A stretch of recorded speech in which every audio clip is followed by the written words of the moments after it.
Assalamualaikum warahmatullahi wabarakatuh. Saya Adelia Ramayanti, peserta Kukerta Daring.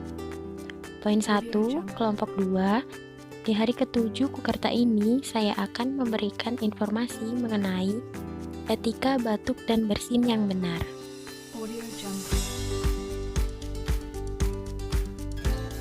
Seperti yang telah kita ketahui bahwa penularan virus COVID-19 dapat menyebar melalui droplet atau cipratan liur yang dikeluarkan seseorang dari hidung atau mulut saat bersin, batuk, bahkan berbicara.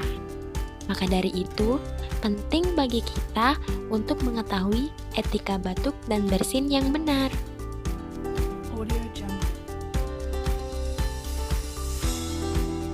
Berikut adalah batuk yang salah.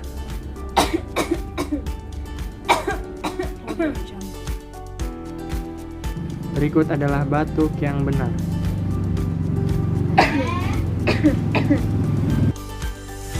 Berikut adalah bersin yang salah. Berikut adalah bersin yang benar. Kemudian, buang tisu bekas bersin ke tempat sampah. Nice.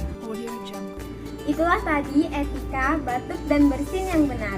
Jangan lupa diaplikasikan ya teman-teman. Terima kasih.